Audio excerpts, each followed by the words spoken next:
গল্পটা ছিল এক বুক আশার, কিন্তু প্রাপ্তির খাতাটা যেন এখনো অনেকটাই ধূসর। ২০২৪ সালের অক্টোবরে যখন ২৩ সদস্যের চলচ্চিত্র পরামর্শক কমিটি গঠন করা হলো, তখন রূপালী পর্দার মানুষেরা ভেবেছিলেন এবার বুঝি দিন বদলাবে। কিন্তু ১.৫ বছরের বেশি সময় পেরিয়ে এসে হিসেব মেলাতে গিয়ে দেখা যাচ্ছে সেই কমিটি রয়ে গেছে কেবল কাগজে কলমেই।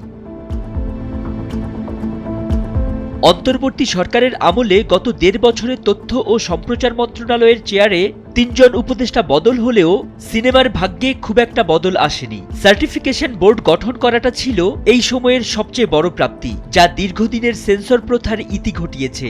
কিন্তু গল্পের টুইস্ট হলো, আইনি জটিলতায় বোর্ডটি এখনো সেই পুরনো সেন্সর আইনেই সিনেমা দেখাচ্ছে। সিনেমা নির্মাতা শিহাব শাহীনের ভাষায়, নাম বদলালেও কাজের ধরন সেই আগের মতোই রয়ে গেছে।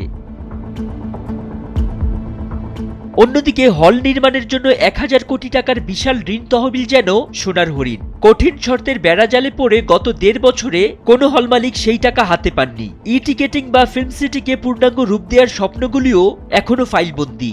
ই টিকেটিং চালু না হওয়ায় প্রযোজকরা আজও জানেন না তাদের সিনেমার টিকেটের প্রকৃত আয় কত। সম্প্রতি শপথ নিয়েছেন নতুন সরকার। এখন চলচ্চিত্র পাড়ায় নতুন করে প্রত্যাশার সুর। প্রযোজক ও হল মালিকদের দাবি, পুরনো জটিলতা ঝেড়ে ফেলে সহজ শর্তে ঋণ প্রদান, জেলা উপজেলায় মাল্টিপ্লেক্স নির্মাণ এবং সার্টিফিকেশন আইনের বিধিমালা দ্রুত চূড়ান্ত করা।